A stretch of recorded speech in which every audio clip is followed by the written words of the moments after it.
21は山幸彦と海幸彦、おでりの御事と氷の御事、2人はニニギの御事とこの花咲夜姫の間に生まれた兄弟神である。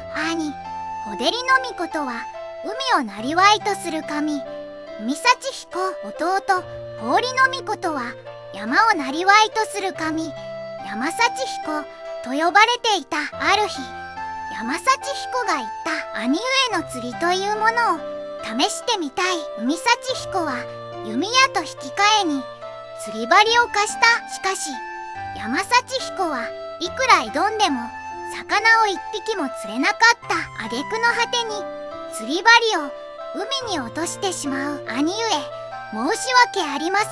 大切な釣り針をなくしてしまいました。山幸彦はうつむきながら手を合わせ、海幸彦に深く頭を下げた。釣り針を返せ。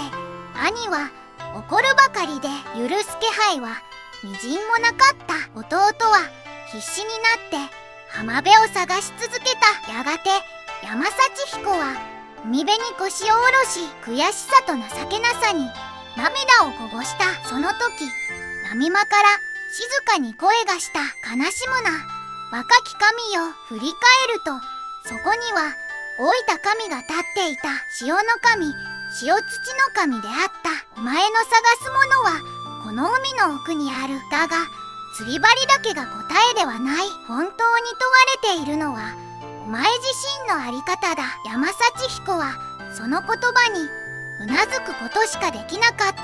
潮土の神は一本の竹の船を差し出した。この船に乗り渡積の宮を訪ねよ。山幸彦は船に乗り、やがて海の底深くへとたどり着いた。そこは静寂に満ちた異界、揺らめく光と海の気配が漂う宮殿だった。出迎えたのは渡積の神とその娘豊玉姫。豊玉姫は山幸彦を見るなり微笑んだ。遠くから風の香りを運んでくる方ですね。二人はすぐに惹かれ合い、やがて海の宮で結ばれることとなった。しかし山幸彦の心には釣り針のこと、兄のこと、地上のことが消えることはなかった。渡積は静かに言った。お前はただなくし物を探しに来たのではない。何を得るべきかを学びに来たのだ。そして渡積は2つの玉を授けた。潮光玉と潮昼玉、お前に預けよう。正しきを正すために正しき力を用いよ。山幸彦は深く頭を下げ地上への帰路に着いた。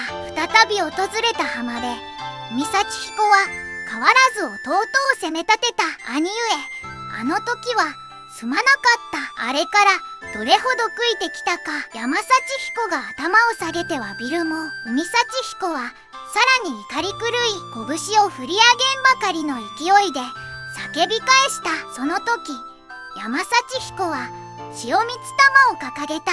潮が満ち、海幸彦の足元を飲み込んでゆく。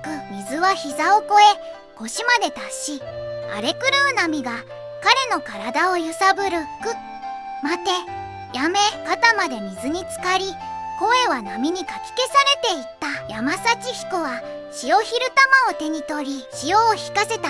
兄はその場に崩れ落ちた。私が戻ったのは許しを請うためだが、それが叶わぬ時は力の正しき使い方を示すためだ。海幸彦は頭を下げた。許せ。山幸彦は静かにうなずいた。力とは誇るためのものではない、守るためのものだ。その言葉はやがて国を治める神の器となる兆しであった。次回第22話、神武統制。